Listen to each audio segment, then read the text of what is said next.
We are absolutely connected. It's like, there's no question about it to me.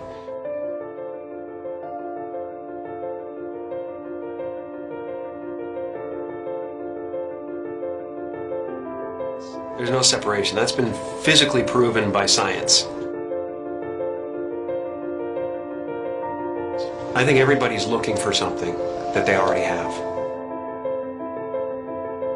I think the reason that we don't notice it is because we are so distracted by the human levels of our experience. Because you might not actually be what you think you are. The fact that we're already enlightened, we're already complete, and it's just realizing that you're complete.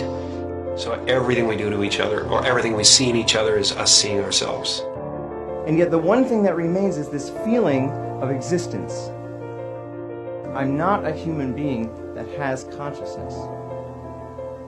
I'm consciousness that is shaped into a human being. All of us are energy. A human being is a very complex pattern of energy. I always have been that energy, and I always will be that energy. I know this conceptually. Why don't we feel it?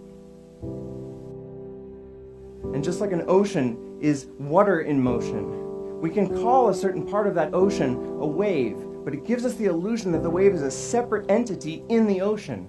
But a wave is not in the ocean, a wave is the ocean.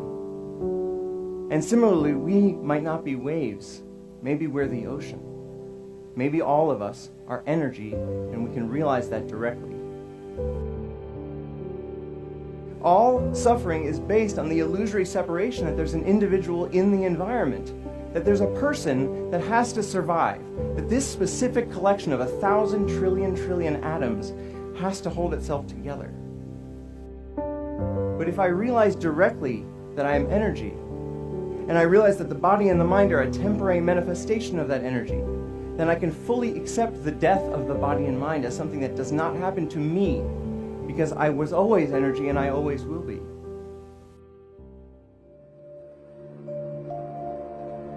Ego tries to convince us we need to get something, this immortality, that we already possess. Ego is the voice in your head that says you're not as good as that other person. Maybe you need to do something else to make yourself better, to add to yourself.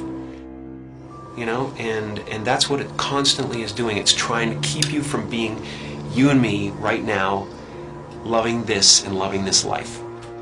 Once you realize you're complete, then this life and everything in it becomes a play of form, something to toy with and play with and make something good out of, and it really isn't to be worried about. It's to have fun with. You know, everyone is looking for God. And everyone is God. And that everyone is it.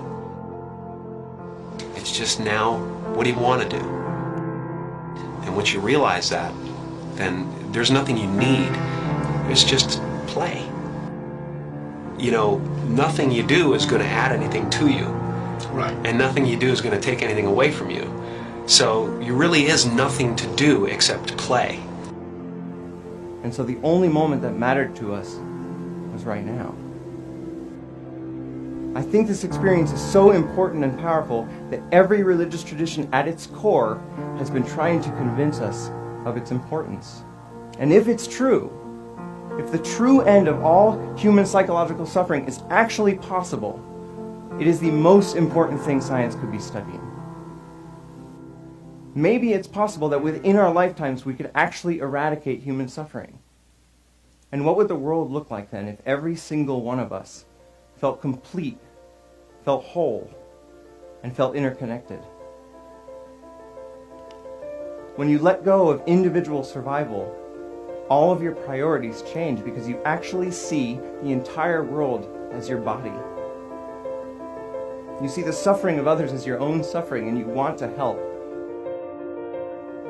Maybe the one thing that keeps us from actually solving all of the other problems in the world is this persistent, flawed thought that we are separate from the world. And maybe it's time we change our minds.